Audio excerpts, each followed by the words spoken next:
Good evening, ladies and gentlemen, and welcome to the ChesterBelloc Hour, brought to you by your affable hosts, Caleb and Connor. Sit back, relax, and join us for an enchanting journey through the wit and wisdom of Chesterton and Belloc. Stay tuned. And we're back. We have Mr. Married Man, Connor Mortel. He is here. Connor, how you doing? I am fantastic. It was a good summer off. It was good to get married. It was good to have you there. But it's also really good to be back to normal life. I'm home with my wife and recording and back at ChesterBelloc Hour. Wonderful. I gotta say, the reception was incredible. I don't know about the wedding, but the reception was great. For those who don't get Caleb's joke, he drove 20 hours to drive to my wedding. And because my proud Irish Catholic people name every single one of our churches St. Patrick's, he found himself at a different St. Patrick's about 40 minutes from my wedding.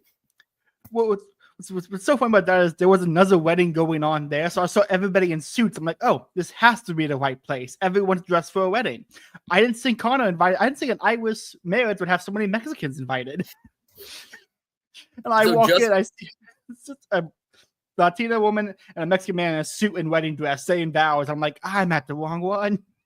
No, just before this, I came from confession, and they were having a funeral at the same time as confession, and it was a Spanish funeral. And I was like, oh, so this is what Caleb felt like. I walked in today as a Florida State Bama, so I'm prepared to get my heart broken. But I walked in just in my Florida State gear into this very solemn Spanish funeral. I was like, okay, go Knowles, have a nice day. Where's the confessional? Oh, that's funny. So this episode's going to be a little different. We don't have an essay planned, and we have short poems planned. We're going to be doing more of a few poems, some quotes, and a conversation on the community as a community. What we lost, how we get it back, that kind of stuff. So, Connor, do you want to go first? Oh, wines and drinks. What are you drinking or eating? So I am having Chick-fil-A because I'm rewarding myself for going to confession.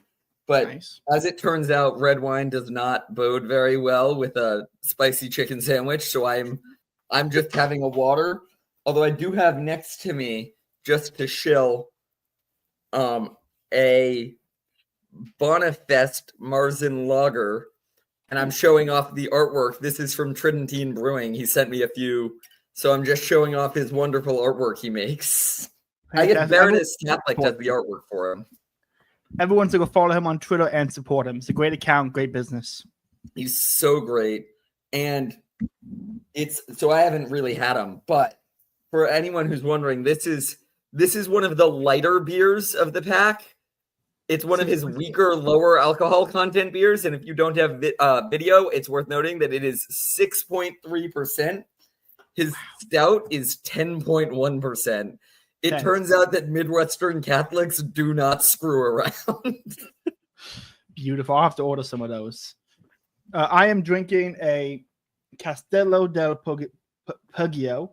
It's an Italian Moscato. This is the wine I get at Olive Garden, and Publix carries it. So I picked up a couple of bottles. And I got my new Halloween glass. I'm recording from my new apartment. So everything's going great over here. We're all doing great. Connor got married. I got the apartment. We're all winning. Everyone's winning this year. Getting the apartment was really awesome. That was becoming a source of stress. I was glad to see that happen. Yes. You have no idea how stressful it was for me. It was. Yeah, I was secondhand stressed. I could only imagine. Also, side note, do our listeners get video? I can't remember. They might get video for this one. They'll probably get video. If they don't, I'll address the fact out loud that the best part of your new apartment is that where you sit to record clearly has Wally and Eva visible behind you. That is so great. And the Catholic. Those are the two cornerstones of your apartment. Wally, the Legos, right? Yes. Wally Legos and the Vatican flag. Yes. Well, that's what the podcast was built on. I have to have that for when I record with Doc, so I can say Rome does have jurisdiction here. Every time I go into the Catholic, he has to go, Rome has no jurisdiction. I'm like, yes, we do. Yes, we do. It's right here. But okay, so let's get into this. I got a few short poems. I didn't mean to get distracted with the Wally of it all. I will go first. So my poem is called The Horrible History of Jones. For those unfamiliar with Chesterton, which I can't imagine is any who's listening to this, but Chesterton, when he refers to Jones, he's referring to the common man. So whenever he paints like the history of the world, it's Hudge and Gudge. Hudge is big government, Gudge is big business, and they're always in cahoots against the Jones family. And the Jones family is just meant to represent all of us. So we've got this horrible history of Jones. Forgive me if I'm looking up. It's also College Game Day, Lee Corso's last picks. So I stutter as I watch the GOAT's last picks ever. The horrible history of Jones. Jones had a dog. It had a chain. Not often worn, not causing pain. But as the IKL had passed, their Unleashed Cousins Act at last, inspectors took the chain away, whereas the canine barked hooray. At which the course, the SPU, whose nervous motorist's bill was through, were forced to give the dog in charge for being audibly at large. None, you will say, were annoyed, save haply Jones the yard was void, but something being in the lease about alarms to aid police. The USU annexed the yard for having no sufficient guards. Now, if there's one condition the CCP are strong upon, it is that every house one buys must have a yard for exercise. So Jones's tenant was unfit. His state of health was proof of it. 2 doctors of the TTUs told him his legs from long disuse were atrophied and saying so, from step to higher step we go, till everything is new and true. They cut his legs off and withdrew. You knew the ETST's views are stronger than the TTUs. And soon as one may say took wing, the arms threw not the man I sing. To see him sitting limbless there was more than the KK could bear. In mercy's silence with all speed, the mouth there are no hands to feed. What cruel sentimentalists, O Jones, would doom thee to exist, clinging to selfish selfhood yet, weak ones such reasoning might upset. The Pump Act and the accumulation of all constructive legislation, let us construct you up a bit. The head fell off when it was hit. Then words did rise in honest doubt, and 4 commissions sat about. Whether the slash that left him dead cut off his body or his head, an author in the Isle of Wight observed with unconcealed delight a land of old and just renown, where freedom slowly broadened down from precedent to precedent, and this, I think, was what he meant. It's a good poem. So it's... Go ahead. No, you go ahead. Go. I was going to say the CCP is saying, I know it's probably not referring to the Chinese Communist Party, but it was funny to think of the, that line here, for having no sufficient guard. Now, if there's one condition the CCP are strong upon, every house one buys must have a yard for exercise. I don't know. I find it funny that the CCP line. That's the acronym. It's funny. No, it was great. I really love it, partly because I think you probably can relate. You just moved into an apartment, but I just moved into a condo with my wife. You can see behind me there are walls and rooms and an outdoor. This isn't just my old trailer. So I'm living a full non-trailer life now. And with this condo came a what's it called? The people who tell you what to do in the place. HOA. Came an HOA, and every line of that feels like our life now. And like, granted, it's Florida, so the people who run the HOA are 857 years old and really not on their A game watching everything. Mm-hmm. But we have rules, like there's a limit. Pets are encouraged. It's a selling point of the condo as long as you don't have more than 1 cat. And what? Children are encouraged. It's family friendly as long as you don't have more than 2 children. And I was like, sitting there, I was like, well, I mean, like, I don't know, life, God willing, and all that, but like, I'm a Catholic. I married a Mormon. We were having more than 2 children. They put a limit on the amount of cats and kids. Yeah. That's insane. But I read through that poem and I'm like, that is literally my life right now. I am Jones and they are doing. Now, again, I'm simply going to have said children and then life will go on. Sucks to suck. But at the end of the day, that's also the microcosm of, it's not just the HOA, it's Hudge and Gudge. It's your local Walmart replacing your stores, your government putting in various mechanisms for 1 billion out-of-towners to move here, all sorts of things slowly deriding the community.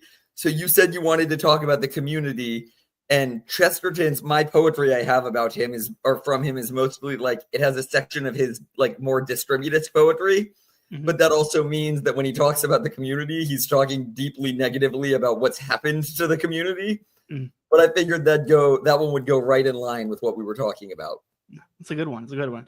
Now, on the community thing, I was reading A Crisis of Civilization from Belloc today, and he had the whole chapter on the switch from status to contracts, about how we used to have, you had the status of being a lord or a peasant or the feudal lord or whatever it was, and you had responsibilities and rights that came along with that status. But we've removed status in favor of contract. Now everything's a contract law, from HOAs to city ordinances to everything being around contracts and what you sign. And it's just a legal mess. So, and I would say very Jewy, but very Talmudic. My dad actually gave me a book on that. It wasn't about it being Jewy, but it was about that in general. The day I started working for local government, which I haven't in years, but at the time he gave me a book, I think it was called The Death of Common Sense.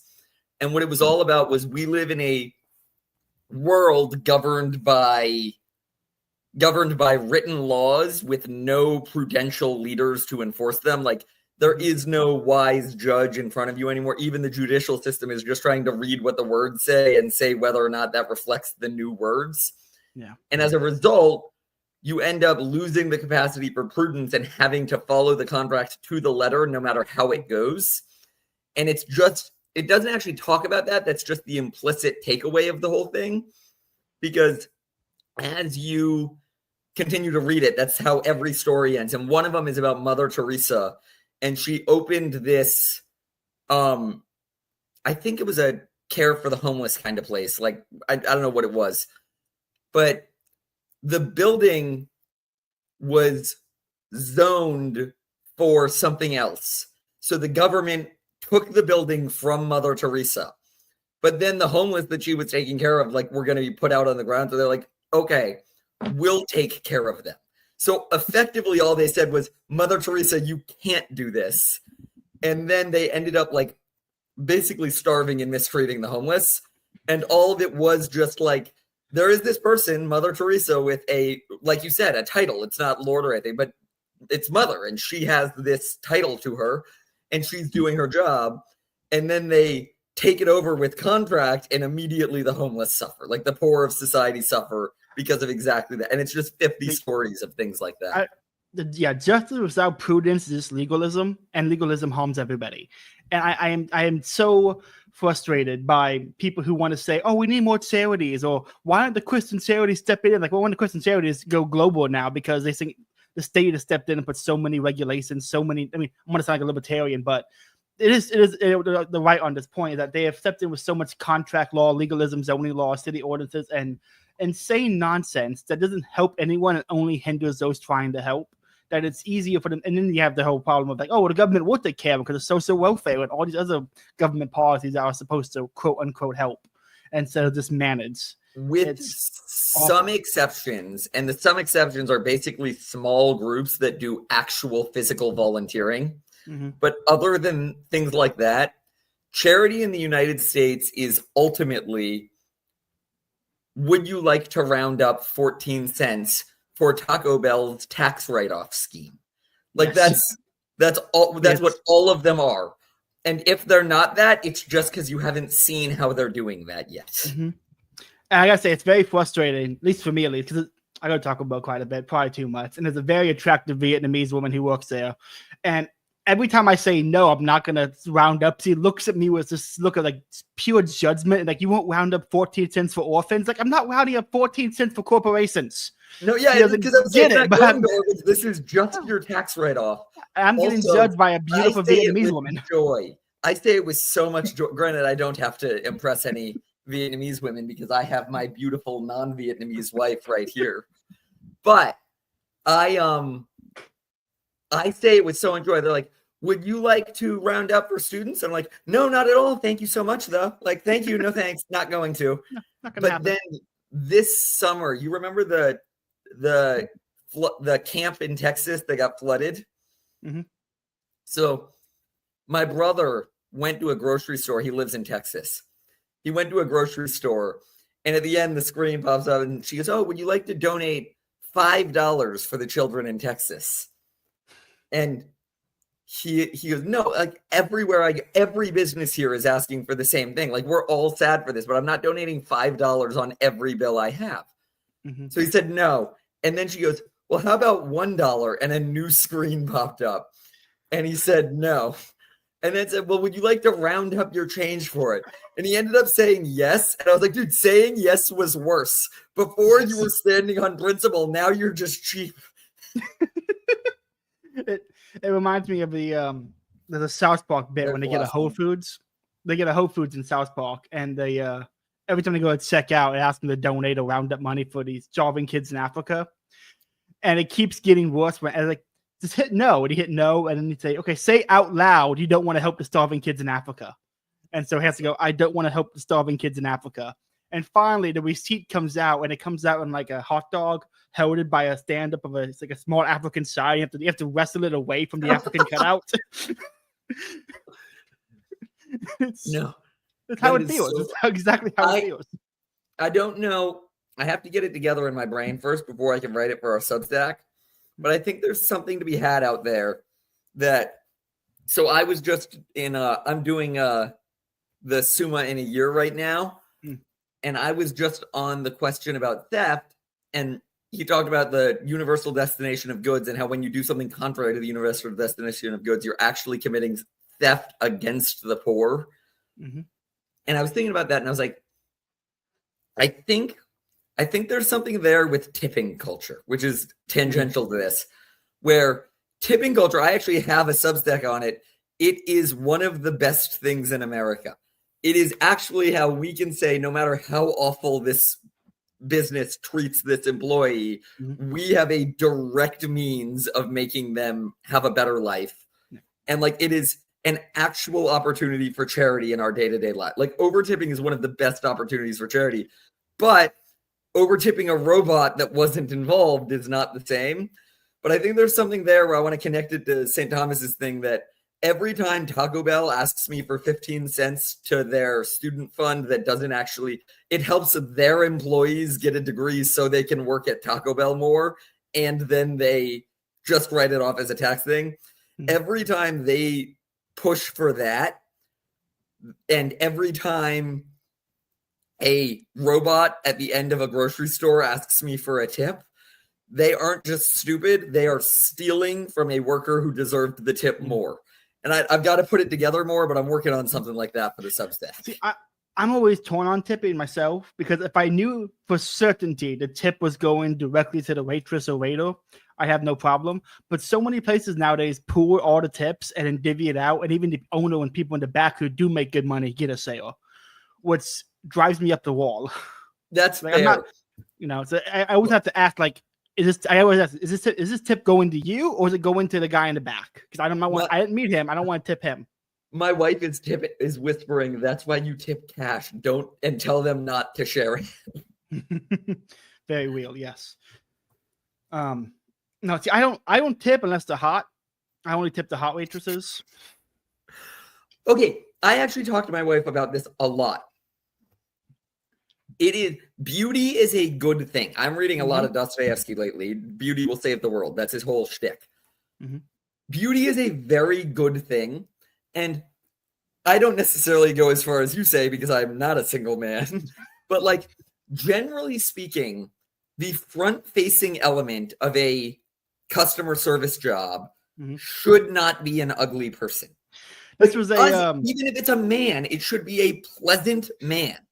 This was a St. Gillis bit on a podcast. He said, if you go to a small town, the hostess is like them saying, "This is our hottest woman. Admire her."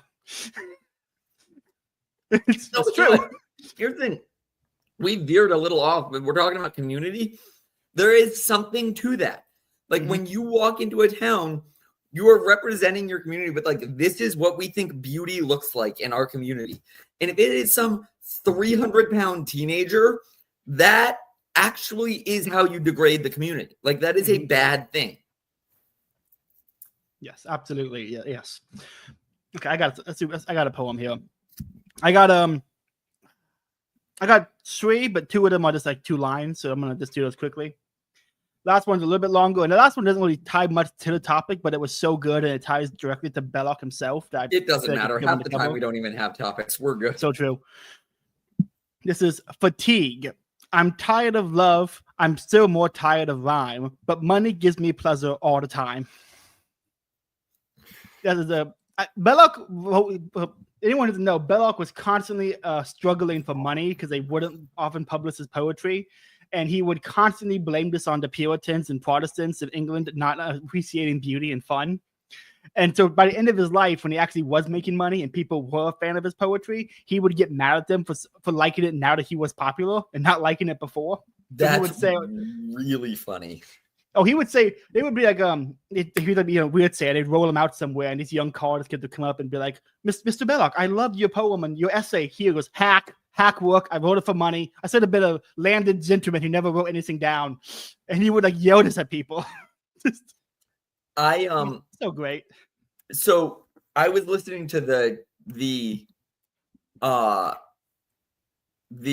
Chesterton Society's podcast Uncommon Sense the other day. And they did like a fake Chesterton quotes episode. And one thing that kept coming up was where they pointed out that that most quotes that aren't Chesterton quotes that become like fake Chesterton quotes that make their way into like the common conversation are Belloc quotes. Like it's not that they're made up quotes. Some of them are made up altogether, but most of them aren't made up altogether. They're Belloc quotes. And they said the way you can tell that they're Belloc quotes is that Belloc was a much more like jaded, sarcastic individual. So whenever Chesterton starts to sound jaded and sarcastic, that's actually just because it wasn't Chesterton, it was Belloc, and he wasn't famous enough, so they attributed it to his friend Chesterton. That's so weird. Belloc was such a bellicose individual. He's just such a great guy. What's that thing you always tweet about? Name determinism? No, nominal determinism, yes. Belloc was bellicose. Yes, it's nominal determinism. Right.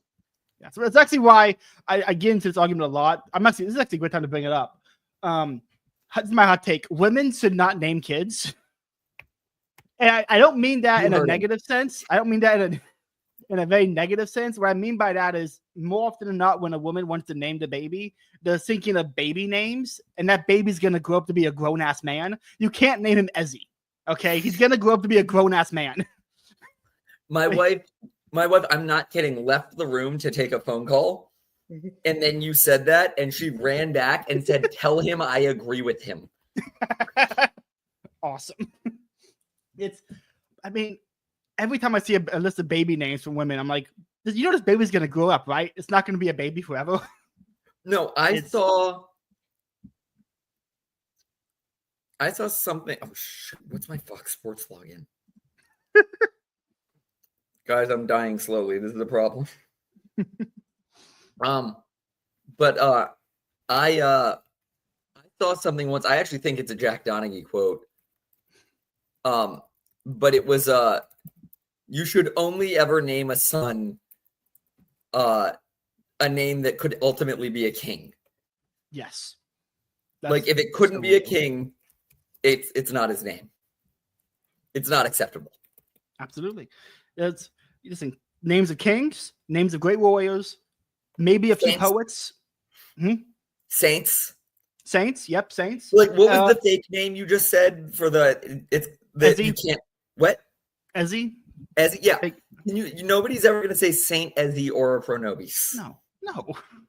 The nominal determinism is very real.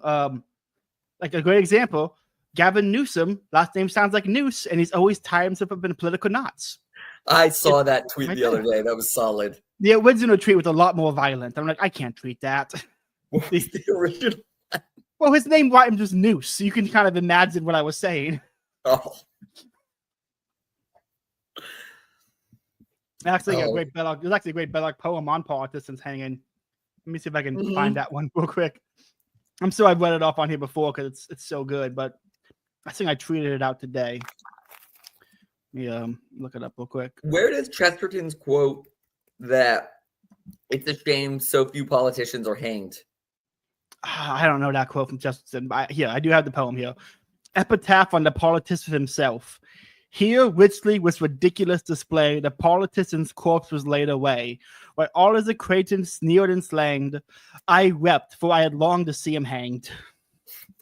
Well, that poem is the reason I'm asking where Chesterton's one is, because I actually wouldn't be shocked to discover. Yeah, it's terrible to contemplate how few politicians are hanged. I want to see where it's from. I'm trying to Google it because I would not be shocked to find out that that's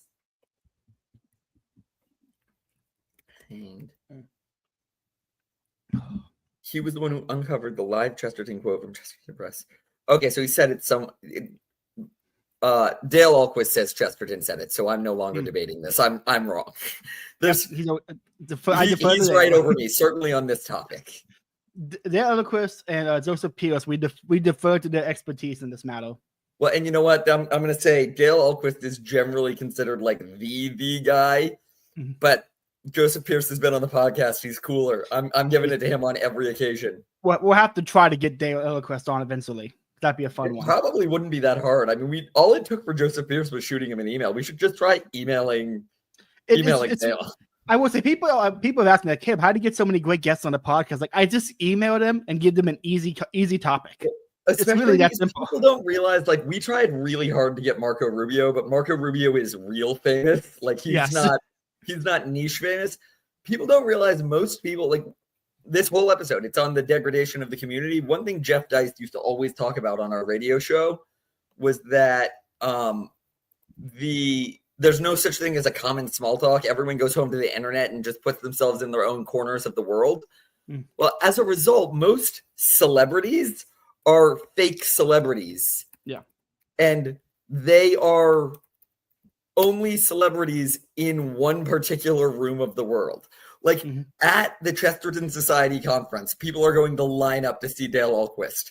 But if like you were at brunch with him, no one would notice who he was. Or like Stephanie Gray Connors, big name in the pro-life community. Our friend David's confirmation sponsor's wife. So he organized. Were you there when we had breakfast with her, or did we meet you? I didn't get memory afterwards. No one recognized her because outside of the pro-life spheres, no one's ever heard of her. So ultimately, you get these great guests because most of them have 9-to-5 jobs and are actually excited to just do a podcast because outside of one window of influence, they're not celebrities. Speaking earlier on the universal destination of goods, this poem reminds me of this one from Belloc. Reminds me of that. Lord Finchley tried to mend the electric light himself. It struck him dead and served him right. It is the business of the roasty man to give employment to the artisan. Wow, what was that one called? Lord Finchley. It's a great little poem on the. It is a poem on the universal destination of goods. Yeah, I'm poem. saving that one. Yeah, so this is the last one I have from last poem I have. It's not a community focused poem, but it's a poem titled September, and it ties deeply. It's a poem arguably on the most defining moment of Belloc's life. So I want to read this poem quick, and I'll go into a little bit of the history for why that's a defining moment. September. I, from a window where the muses wide, looked eastward out of the September night. The men that in the hopeless battle died rose and deployed and stationed for the fight. a boomer army vague and ordered lords, for mile on mile by some pair general. I saw them lean by companies to the swords, but no man leaving heard the bugle call. So no man living heard the bugle call. And fading stir and pointing to the scars, they fled in lessening clouds, which gray and high, dawn lay along the heaven in misty bars. But watching from the eastern casement, I saw the republic splendid in the sky, and round the terrible head the morning stars. So this poem refers to the Battle of Sedan, fought in September 1st of 1870. It was the crushing defeat of France, led by Napoleon III, by the Franco-Prussian War, and during the Franco-Prussian War. It was in 1870 in September. Belloc was born July 27th, 1870, and less than a year old, his family had to try to escape, and they got the last train out of France. And if they stayed, he probably would have died of starvation because they had no food after they were blockaded and captured by the Germans.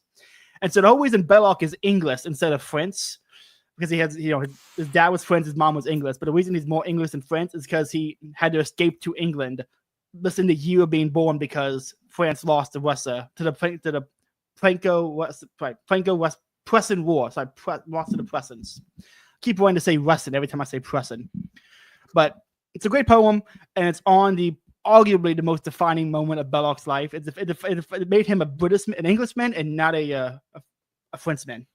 Well, and considering his whole ideology was localism, being we think of it with our modern sensibilities, but an Englishman versus a Frenchman, he would have been entirely different. Mm-hmm. Would have been a completely different person. Would have been.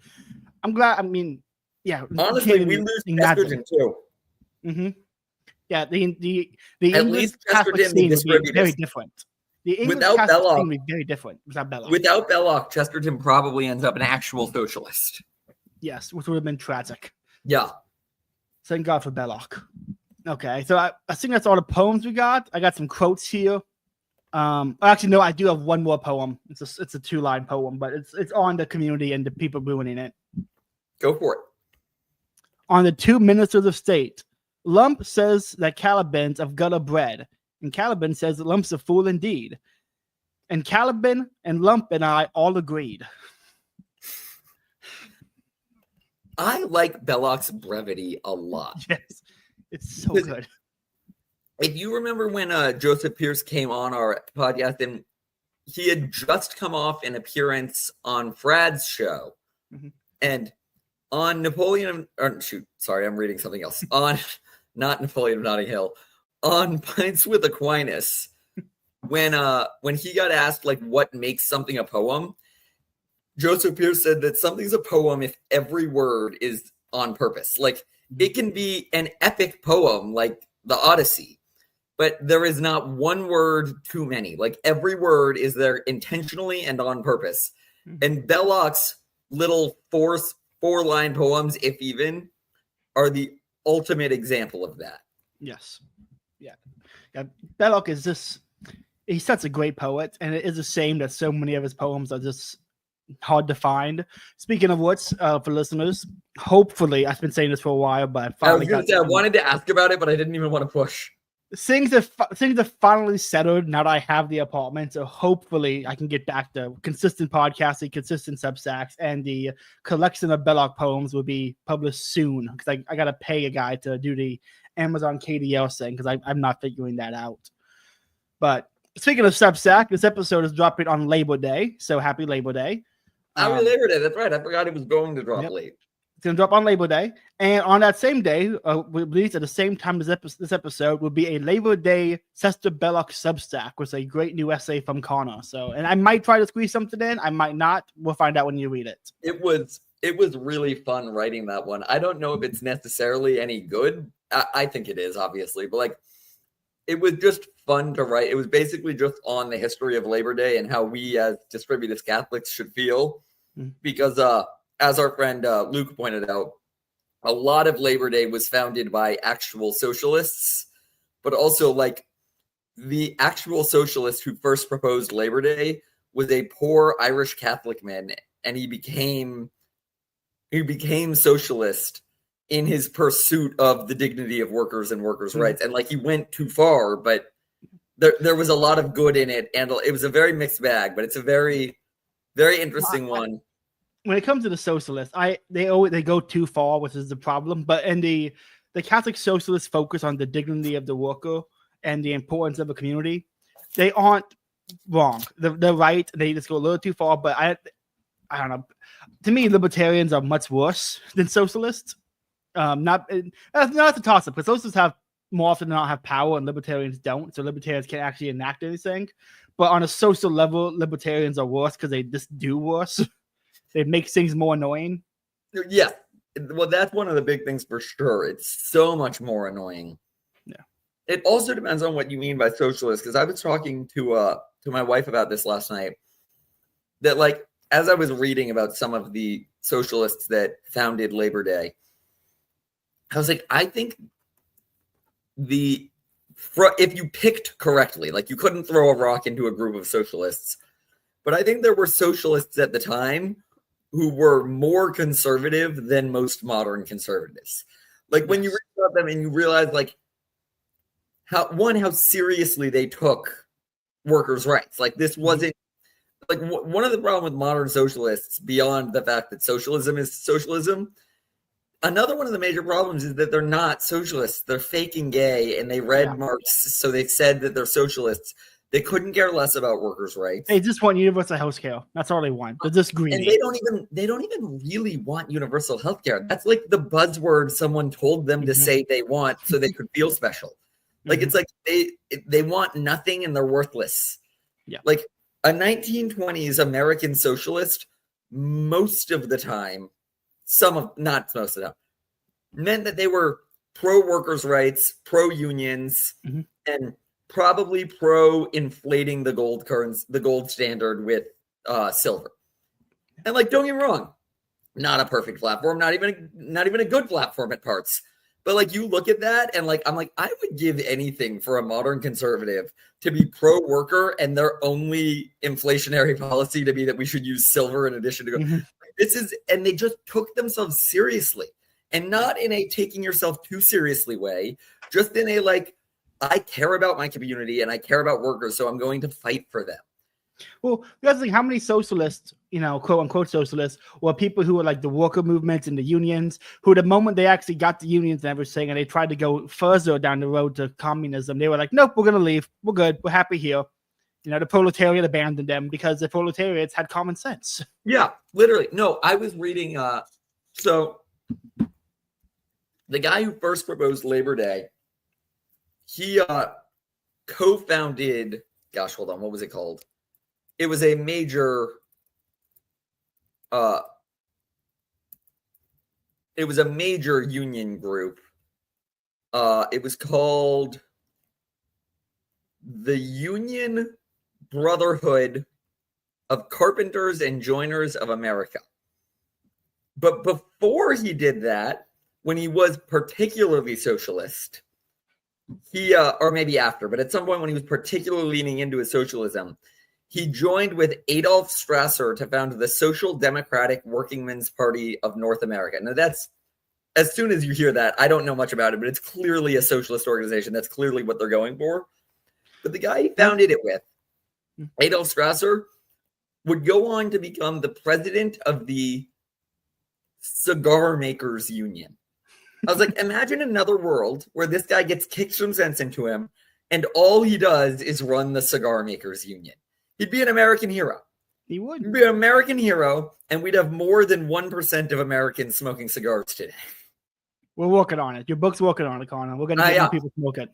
I tried day and day again. Speaking of great baby names, Adolf. I mean, what a great baby name.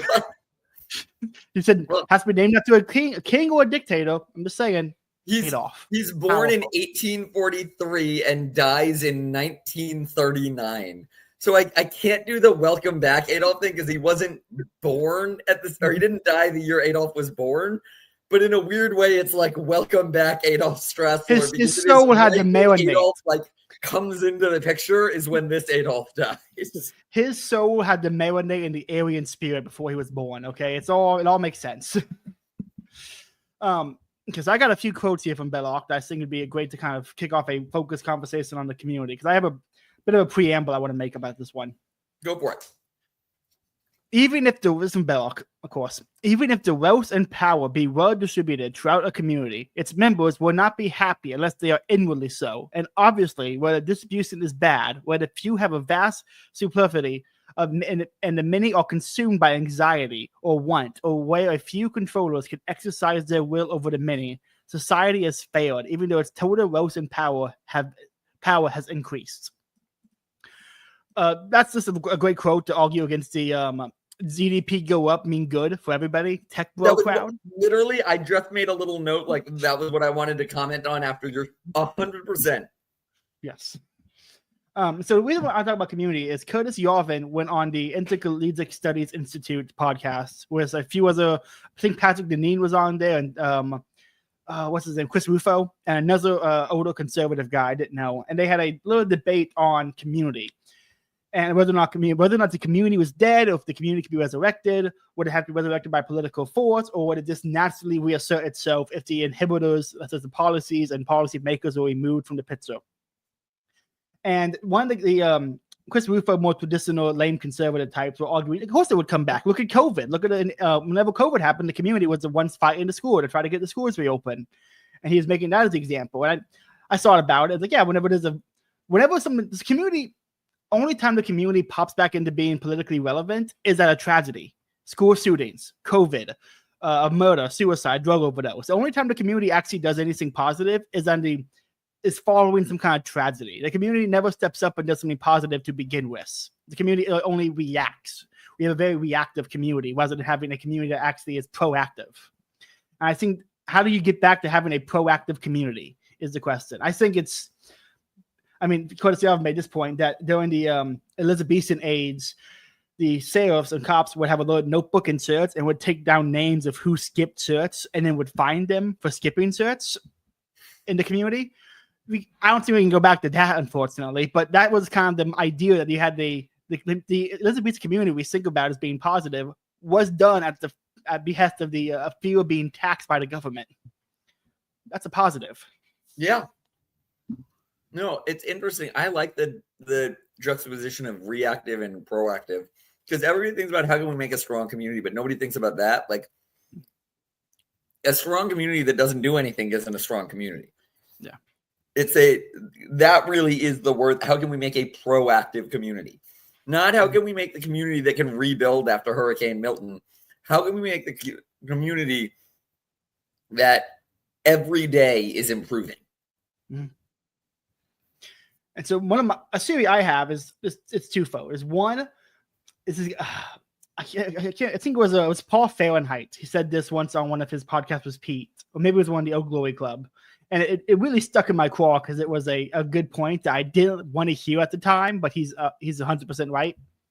Is that you kind of have to have women involved in a political movement, because the women are the ones who will go home and teach the kids, the next generation. And if you don't have single women involved, you don't attract the right men. If you don't have the single women involved, you're not going to attract the men to get involved and then have the next generation. So I will add a. It's clearly locked in and done. I will add a qualifier to that, though. Did you ever read any of Patrick Newman in your libertarian days? I bought cronyism, but I never read it. Okay, so Patrick Newman had a rule at Mises U. He called it Newman's Law. And Newman's Law was that the more attractive women you have in your organization or in your movement, marketed, like the more you see the attractive women in the movement, the less attractive women you will have. And the idea was that every year our Mises U brochure would have the 4 women that were at it, like, disproportionately represented throughout the brochure. Mm-hmm. And then every year, autistic men who thought, I've never met women anywhere else, but these women care about Austrian economics, would see it and would apply in droves. Mm-hmm. And slowly but surely, you drown the women out of the movement with these autistic men. And then the women look at it and say, those look like really autistic men. I don't feel safe. And they won't go. Very true. Very true. The key is that you also need to have some ugly women to give the beautiful single women a sense of superiority to drive them to go. I was gonna bring that up. It's like is nothing a hot woman hates more than another hot woman. Yeah. And it's very funny if you're out in public and you see them lock eyes. It's funny. It's an immediate like judging each other up, but all to a fake smile. I love watching it. Well, the flip side of it, go to an Instagram page, find a hot woman. Read the comments. It'll have 1,000 comments, but the comments will be her friends hyping her up. Mm-hmm. Then go find a fat, ugly woman. The fat, ugly woman will have 2 to 3 times as many comments because her friends will also hype her up. But her hottest friends will comment 4 times, OMG, perf, I'm so jealous, I wish I was you, as they evilly try to hold their friends fat and ugly so that they can be the hot one. Yes, it is. I would think people want to talk about how I would say evil female friend groups can be. There's a real a selfish sadistic mindset for a lot of these people, and it's I saw this all the time traveling. Every time I went to any kind of tourist area, you'd see 2 or 3 very attractive women, and you'd see a land whale. You know, you'd see this purple hair, blue hair, big glasses, Harry Potter tattoos everywhere, my 600-pound life store kind of person. And it was like a troll just guarding the orcs. It was insane. Yeah. No, but they seek that out. Hot women always need a fat friend to make them feel hot. And of course, you get into the women self-sabotaging when it comes to, oh, you should cut your hair. Oh, you should get all these tattoos. I can't remember who said it on Twitter, though, but it's, someone said, every time a red pill bro says it's hard to get a girlfriend, it's the same thing a woman does telling her friends you look good with short hair. It's sabotaging the competition out of the area. Oh my gosh, I love that. I can't remember who said it, but it said, when I read it, I'm like, fuck, that's so true. Well, ironically, the answer to how do you get a proactive community is you kill all the red pill men and you kill all the fat women. And then RFK. You have RFK, please. RFK, please. We need you, RFK, please. You teach men and women how to speak to each other again, because that's literally, I don't know how, I had to buy my wife from her mother, but I don't know how men actually do that. And ultimately, that is what causes proactive communities. You're proactive in your community when you're hanging out with Steve from down the block because your kids are friends, so you have to hang out. And all of a sudden, it drives you to start being proactive about it.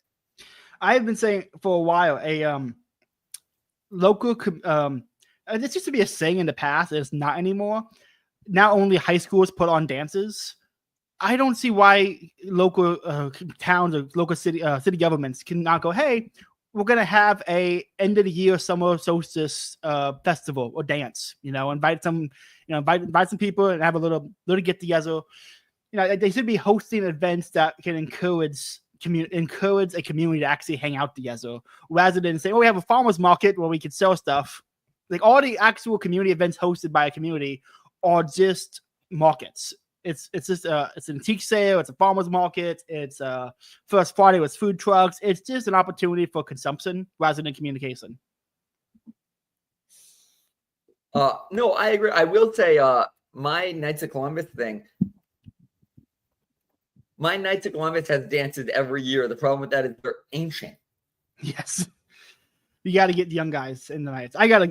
I'm technically still a member, but I don't have a car, so I have no way to get over to anything. I'm an officer in my council. I'm our lecturer. So each month I give a 3 to 5 minute talk on Catholicism. Fun. Because I am a lay Dominican inquirer, which means I really like to talk at people about Catholicism. So we'll. I'm trying. My priest wants to get one going in this town again. He used to have one. He wants to get one going again. I'm tempted to say, I'll take that up. I can lead that. I'll get that going. No, that'd be awesome. It would be fun. It'd be a very good thing to do. But I gotta talk to him about how much time. What's the time commitment? Because I'm still trying to go to college and everything. Which is so lame. College is so lame. What a waste of time. It's just pointless. But that's another conversation. So yeah, on the community, like I was thinking, another way for a community to human beings model behavior. We're very mimetic. We model what we model. Our desires are modeled off of other people. And so you have to have a few people, everyone listening, a few people have to actually step up and start doing the community work, start trying to host events, start trying to organize. You have to be the leader. You have to be the local elite. You have to actually lead these things. And then people will follow because people model their desire. If you are going out to doing things that are attractive, that are working, that people see on Instagram and TikTok and Facebook and they like it, that's a signal they are liking it, and the more they like it, the more they want to model it, the more they want to get involved. You have to have actual people step up and lead it. You have to have great men step forward and lead the community. No, real. Although I will say the key, and that's always the problem, is you have to have great men lead the community. It's very rare that great men are the ones who were reading about great men. It happens. Yeah. Napoleon read a lot of history books. He said that men should only read history and everything else is for women. But like there are men out there who's that.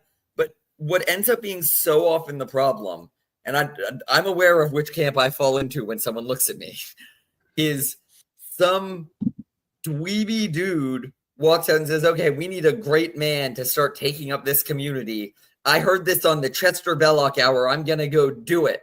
And then they say, why won't my community follow me? Well, because you're not a great man.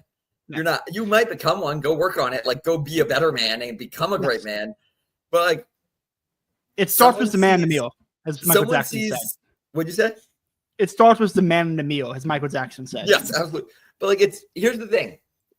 Just right from the get-go, physical realities matter. It's not just if someone walks up to Caleb Brown and Connor Mortel. Caleb Brown has this blue-collar work history. If he says, let's do this, people are like, let's do this. If Connor Mortel, the academic, says, let's do this, like, yeah, have a nice day. Like, at the end of the day, there has to be, like, you have to be the kind of man who can do things to be the one doing things. And I think so often it's not just that we have the kind of men who can do things are not doing things. It's what's also making us a reactive community, or if even that, is that our community leaders are not the kind of men who can do things. The person who goes and runs for mayor is very rarely a strong man. My mayor is a woman who is a insurance salesman. What'd you say? Mayor is a female who used to be an insurance salesman or saleswoman. Yes. This is not a great person. Yeah, exactly. Like, that's not a great man. So ultimately, you have these people who are trying to lead the community but are not capable of it. And that is just as bad, if not worse, than no leader at all. So, like, if you're the great man saying, like, or if you're the great man, if you're stepping up and saying, okay, but I am just doing this and my parish isn't following. I am just doing this and my community isn't following. That requires a quick breath of like, why? Why isn't your parish following? It's not because, man, it turns out that all of this research was wrong. Mankind isn't a mimetic creature. It's that you're probably not worth mimicking. Yes. And so another tip for everyone here. This is why, I'm gonna what's it called when you're sitting in the seat watching a football game and you tell them how they ought to play the game better? Monday morning quarterback. Yes. I'm gonna do that, but it's after armchair quarterback or armchair coach is what you're saying. I'm gonna Monday morning quarterback is when after the game you say how it was. So libertarians and goipers. Yeah. About anything. Okay. I don't like the goipers, but I like Nick. I'm gonna clarify that. Two things. One, who's the guy? Nick and Pine Sap. Thank you. Yes, Nick and I like Pine Sap. Both great. Pine Sap's great. I don't know if Michael B. Wagner, Kristen Thomist, is a Walmart Thomist, is a goiper, but he's goiper adjacent. So we're gonna he's certainly circling the drain. Yes, and he's one of the good ones as well. Yeah. I want to recommend simple things. One, go to the gym, start working out, get healthy. That matters. That's important. Two, it's gonna be nerdy, but How to Win Friends and Influence People is a good book. You should be reading it. Everyone should be reading it. It's a good book. It will help. Simple things. And lastly, I want to get into On the Great Man about modeling great men. This was we both read. I don't know if we both read a lot of Andrew Roberts' Napoleon, right? The big biography of Napoleon. Yes, I read it a couple years ago. Masterpiece. Such a great book. I mean, it's it's too long to do a podcast on, but I could talk for hours about Napoleon in that book because it's so good. Napoleon's educational reforms and plans were to separate the men and women into 2 different classes, and then have each class be subdivided into little squads, and the squads would have leaders, and to have everything be about great men. When they were learning math, they would learn about Sir Isaac Newton. When they were learning history, they learned about Julius Caesar. When they were learning anything, it was associated with the great man. So you weren't just learning the subject matter, you were learning the man who perfected it and practiced it, and you could model that man while learning the subject. If you can find a way, if anyone can find a way to influence the books that are in local libraries, influence the books that are in school, or influence the curriculum in any way in your local community, great men. You have to give people the inspiration and the ideas of who to model, and that's how you get the next generation doing it. If it's too late for this generation, I don't know. We got a lot of great guys who are younger, a lot of great guys who are older, but you have to get the next generation modeling the great men who came before, and to do that is through great man theory. You know what else? When you're not reading and when you're living your life, I've been on a new polity dive lately. I've been listening to their podcasts and reading their articles. I love them so much. But they did one on AI a few weeks ago. They did a podcast on it. And the pitch was that the reason AI is evil is not just that it's soulless, but that it mimics conversation and that it thwarts the purpose of conversation, which is communion. And one of the things they talk about is that this is a lesser criticism. Like the key criticism is it thwarts communion and therefore it is evil regardless of what falls below. Mm-hmm. But in what falls below is the fact that the people you commune with, you become. Like it's that old thing you'd see on Twitter every 3 years or Facebook every 3 years that would just make its way around. You are a combination of the 5 people you talk to most, whatever. Mm-hmm. Well, that's a real thing. The words we say matter. The words we hear matter. Who are you hanging out with? Like, it's fine to have friends who aren't that impressive. I have tons of them. But ultimately, where is your time? You're talking to one now. That's not true. But like, where is your time getting spent? Like, is it with impressive people? Or is it at least with people you admire? Like, if you became more like that person, would you consider that a good thing? Mm-hmm. And if not, that's probably part of the reason your community is not following you. I've said this for years. If you're the smartest person in the room, you got to find a new room. You need to find people who are better than you. It's very important. I get it, but I've looked at all the rooms. There are none left. I'm sure. Oh, you got to stop hanging around the Mises Institute. It's a problem. I haven't been to the Mises Institute in years, actually. I know. I don't know what's going on with that institution. We'll have to. I don't know. That'll be an off-air conversation. Yeah, I heard Thomas De Lorenzo was in charge, so I expected great things. I'm still waiting. Okay, Thomas De Lorenzo is like one of the best libertarians. He's up there with Tom Woods. He's one of the best ones. I don't see any progress. We'll talk after because I'm sure you know and I don't know. But we're coming up. We're coming up on the hour. Go ahead. Any final things you want to say on the community on this? This guy that has been a call to action podcast of trying to get people to be better, which is good. Awesome. Well, I had this. And I actually think this quote's a perfect one to sort of wrap around to now. We've been talking about community. We've been talking about things that can be done to bring the community back.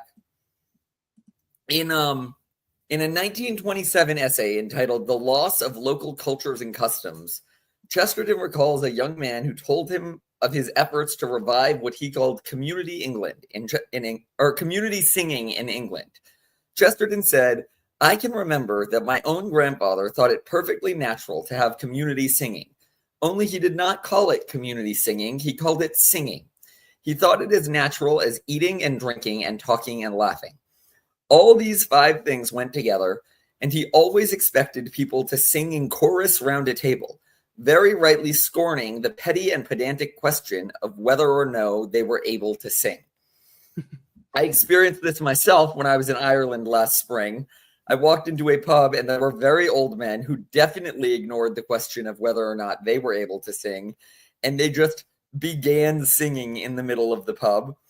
I recall back in my college days when I was in a community that actually had something drawing us together that was our college, which of course is another thing that's important to the community, is that it actually exists as a community, not just people who happen to be here. Not just atomized into an economic block.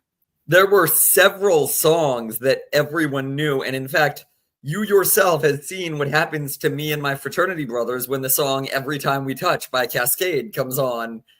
all of a sudden something deeply embarrassing to the whole world happens. But Something also incredible. That is the benchmark of community, is that community singing. So that's my last thought. And then There's something I want to add to that community singing and publicly singing. There's something to the community singing that the fact that it is cringe, but you're all being cringe together makes it not cringe. Yes. That's a very important thing. It's like cringe has to be isolated. If you have 8 people doing the same cringe thing together, it's no longer cringe, it's a community thing. Well, cringe, there is no natural cringe. Cringe is a relative reality. If everybody's doing it, it's just awesome. Yes. If good people are doing it, it's just awesome. Very important. I want to say, if anyone saw the Democrat Party's people who were all in pink vests singing about how Kilmore is our friend, you cannot take him, that doesn't count. Those were all losers, not freaks, good and people, faggots. therefore doesn't count. Yeah, look at the physiognomy of those people. It does not count. Again, physiognomy matters. Go to the gym. I can say it now because I worked out this morning, so I can say that today. I canceled my gym membership this week, so I can't say it. You're a dad. You're a husband. Probably gonna be a father soon. It's fine. That's you my coach him with the exception. dad bod. With God willing, bod. I'll just have dad strength from pushing the kids away from me soon. Yes.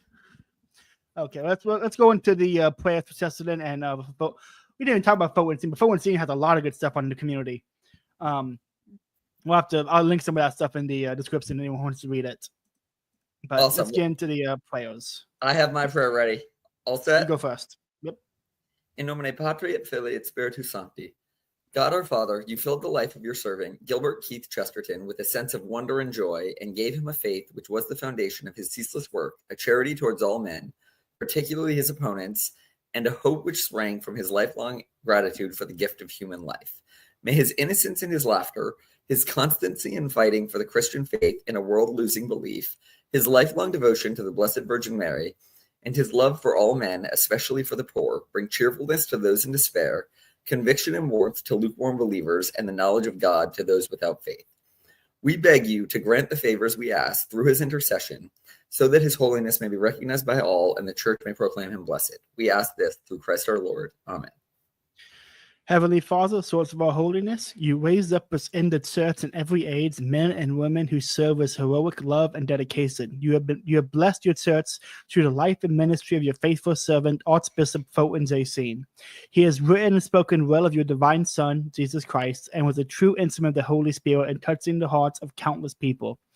If it be according to your will, for the honor and glory of the most holy Trinity, and for the salvation of souls, we ask you to move the church to proclaim him a saint. We ask this prayer through Jesus Christ our Lord. Amen. In the name of the Father, the Son, and the Holy Spirit. Amen.